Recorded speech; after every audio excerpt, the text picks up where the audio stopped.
Good morning, dear students. Myself is Pramod Sharma from PSSVM Inter College, Jahangirabad. How are you, students? I hope you will be doing your study well. Today, I am going to teach a new lesson in prose. The name of the chapter is Women's Education, written by Dr. Sarvepalli Radhakrishnan. Dr. Radhakrishnan was a versatile genius in Indian history. He was born on 5th September 1888 in Madras. He was the first Vice President and the second President of India. He was a philosopher, a statesman,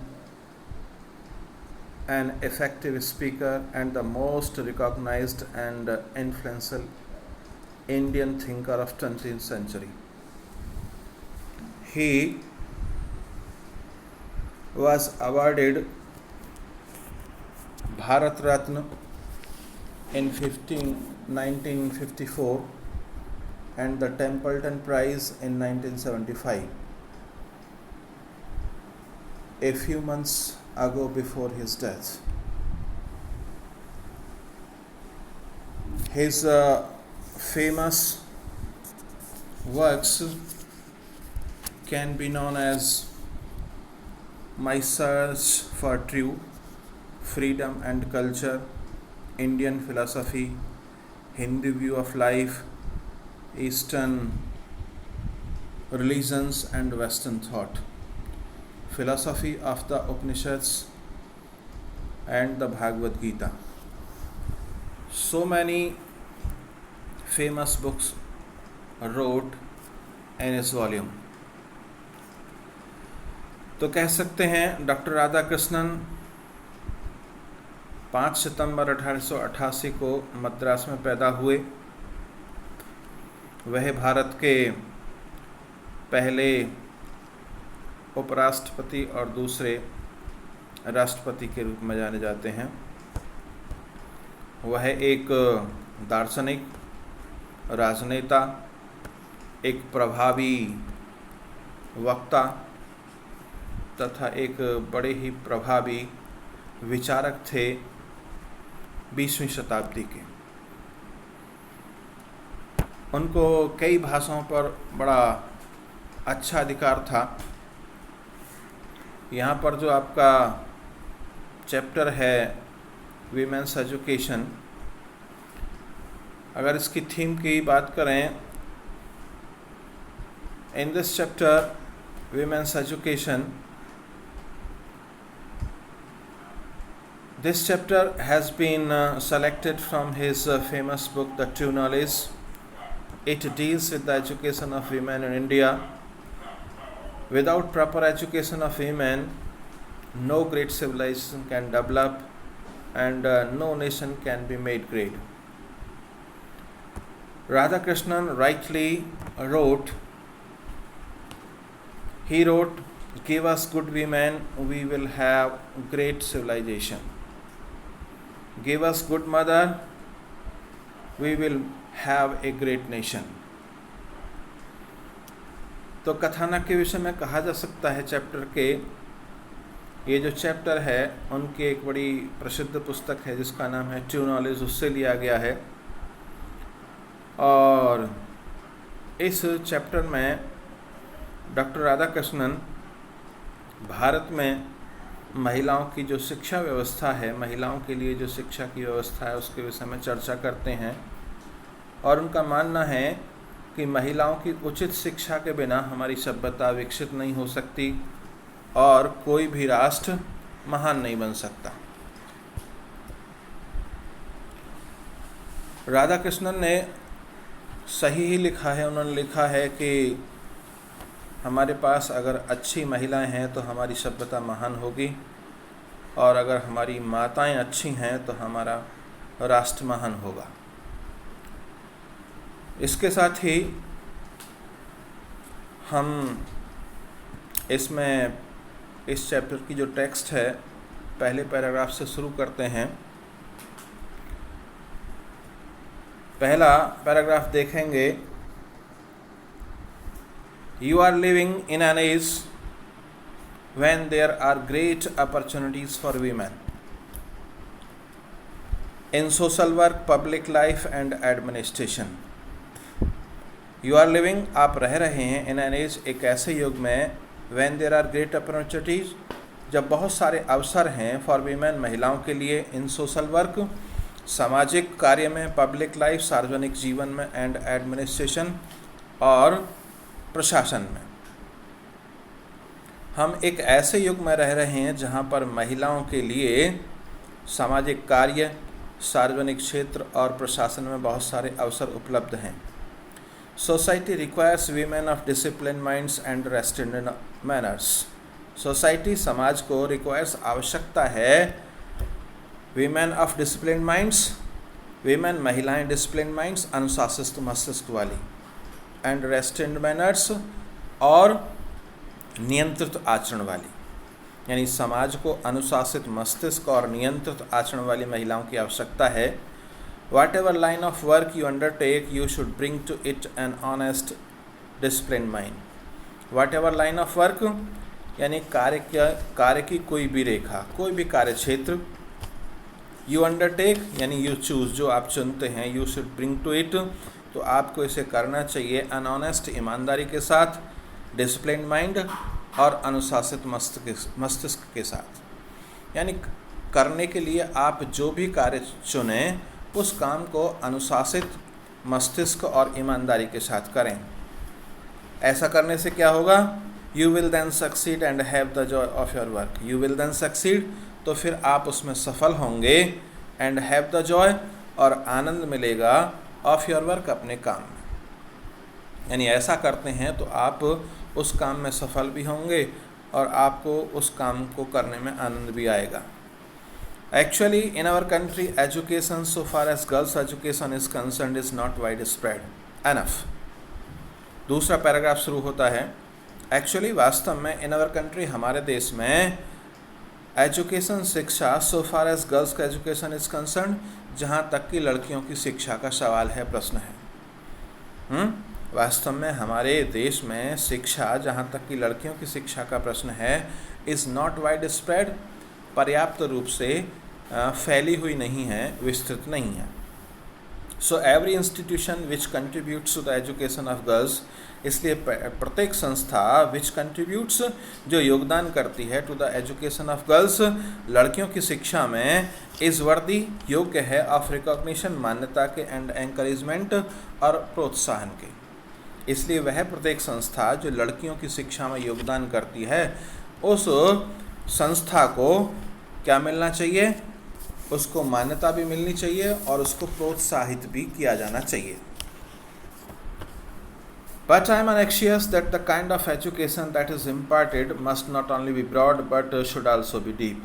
But I am anxious, लेकिन मैं उत्सुक हूँ, that the kind of education, कि जिस प्रकार की शिक्षा, that is imparted, जो प्रदान की जाती है, must not only be broad, केवल विस्तृत ही न हो, but should also be deep, बल्कि गहन भी हो, गहरी भी हो। हाँ, लेकिन मैं उत्सुक हूँ कि जिस प्रकार की शिक्षा इन संस्थाओं में प्रदान की जाती है, वह शिक्षा केवल विस्तृत ही न हो, बल्कि गहरी भी हो, गहन भी हो। क्यों कहते हैं we are lacking in depth, हम गहनता में पीछे हैं, गहराई में पीछे हैं। यानी कहने का मतलब, हम ज्ञान तो बहुत सारा लेने का प्रयास करते हैं लोग, लेकिन वो क्या होता है? उथला ज्ञान होता है, हम गहराई में नहीं जाते हैं। We may become learned skilled, we may become, हम बन सकते हैं, हम क्या बन सकते हैं? लर्नेड, विद्वान बन सकते हैं, स्किल्ड, दक्ष बन सकते हैं। But if we do not have some kind of purpose, लेकिन यदि हम नहीं रखते हैं सम काइंड ऑफ पर्पस, किसी प्रकार का उद्देश्य इन आवर लाइफ, अपने जीवन में, आवर लाइफ्स, तो हमारे जीवन, देमसेल्व्स, स्वयं बिकम ब्लाइंड, अंधे हो जाते हैं, अंधकार में हो जाते हैं। हम विद्वान हो सकते हैं, दक्ष बन सकते हैं और लेकिन यदि हमारी शिक्षा में किसी प्रकार का उद्देश्य नहीं है तो हमारे जीवन स्वयं अंधकार में हो सकते हैं, ब्लंडरिंग, भूल करने वाले, गलती करने वाले हो सकते हैं, एंड बिटर, और कड़वे भी हो सकते हैं। द गीता सेज व्यवसायत्मिका बुद्ध रेखा। गीता सेज, गीता कहती है व्यवसायत्मिका बुद्ध रेखा, यानी निस्वार्थ कार्य में बुद्धि स्थिर रहती है। For a truly cultured mind, there is a single-mindedness, a dedication to a single purpose. For a truly cultured mind, एक सच्चे सुसंस्कृत मस्तिष्क के लिए there is single-mindedness, एकाकी मानसिकता होती है, a dedication to a single purpose, एकमात्र उद्देश्य के लिए समर्पण भाव होता है। For the uncultured mind, जबकि असुसंस्कृत मस्तिष्क के लिए the whole life is scattered in many directions. For the uncultured mind, असुसंस्कृत मस्तिष्क के लिए द होल लाइफ, सारा जीवन इस स्कैटर्ड, बिखरा रहता है, इन मैनी डायरेक्शंस, बहुत सारी दिशाओं में, शाखाओं में, और इसलिए लिखते हैं बहुशाखा हिनांताश, यानी बहुत सी शाखाओं में बिखरा हुआ जीवन कैसा होता है, हानिकारक होता है। Therefore, it is essential that the education which you acquire in these institutions should give you not merely learning and skill but endow you with a definite purpose in life. Therefore, अतः it is essential, यह आवश्यक है, that the education की शिक्षा which you acquire, जो आप प्राप्त करते हैं, in these institutions, इन संस्थाओं में, should give you, आपको प्रदान करे, not merely learning, केवल विद्वता ही नहीं, and skill, और दक्षता ही नहीं, but endow you, बल्कि आपको प्रदान करे with a definite purpose in life, जीवन का एक निश्चित उद्देश्य। अतः यह आवश्यक है कि जो शिक्षा आप प्राप्त करते हैं इन संस्थाओं में, वह शिक्षा आपको केवल विद्वान और दक्ष ही न बनाए, बल्कि वह आपको अपने जीवन का एक निश्चित उद्देश्य प्रदान करे। What that purpose is, और वह उद्देश्य है क्या? You have to define for yourselves, आपको अपने लिए स्वयं परिभाषित करना है।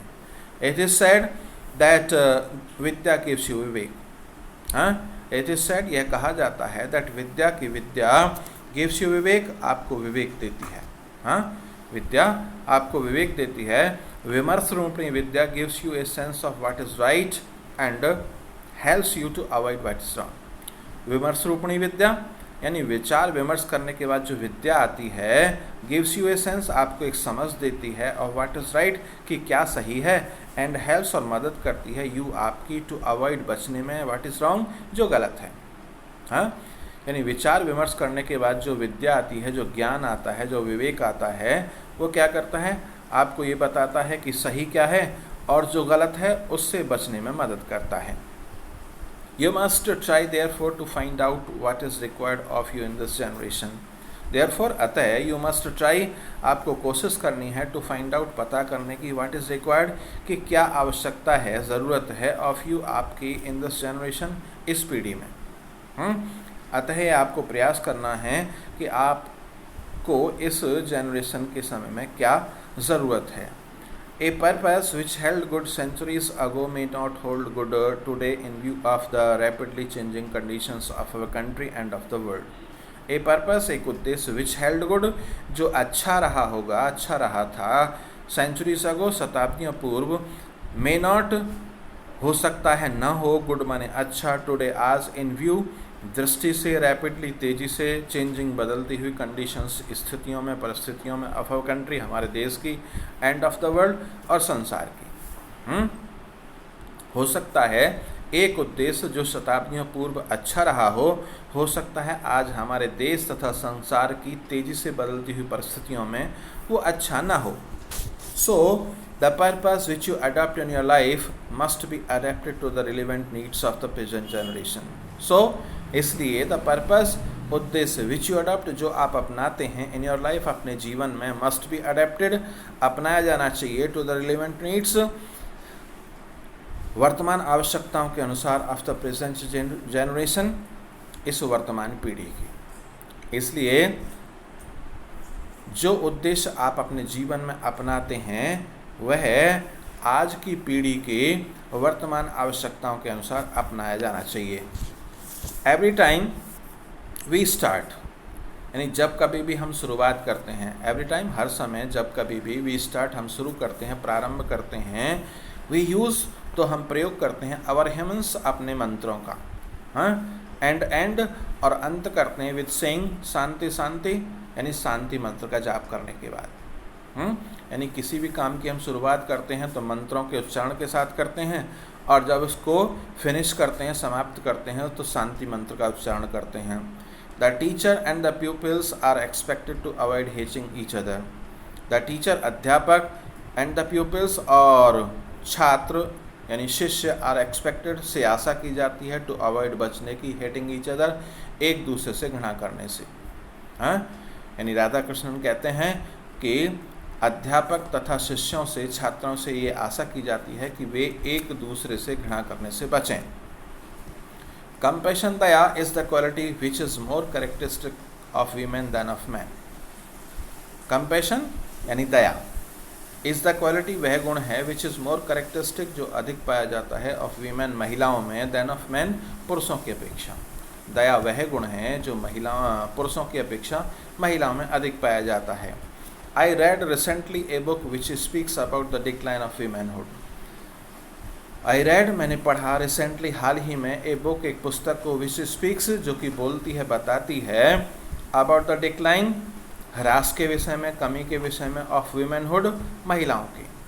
हाल ही में मैंने एक पुस्तक को पढ़ा जो कि महिलाओं के ह्रास के विषय में, कमी के विषय में बताती है, and says और कहती है that this is so, ऐसा इसलिए है, because there is a decline क्योंकि कमी है, ह्रास है, इन कंपैशन दया में। राधा कृष्णन कहते हैं कि हाल ही में मैंने एक पुस्तक पढ़ी जो पुस्तक क्या कहती है कि महिलाओं में क्या हो गई है, दया का अभाव हो गया है। और ऐसा क्यों हुआ है? क्योंकि महिलाओं में दया की कमी हो गई है। In the other words the natural quality of women is compassion. In other words, दूसरे शब्दों में कह सकते हैं, द नेचुरल क्वालिटी प्राकृतिक गुण ऑफ वीमेन महिलाओं का, इज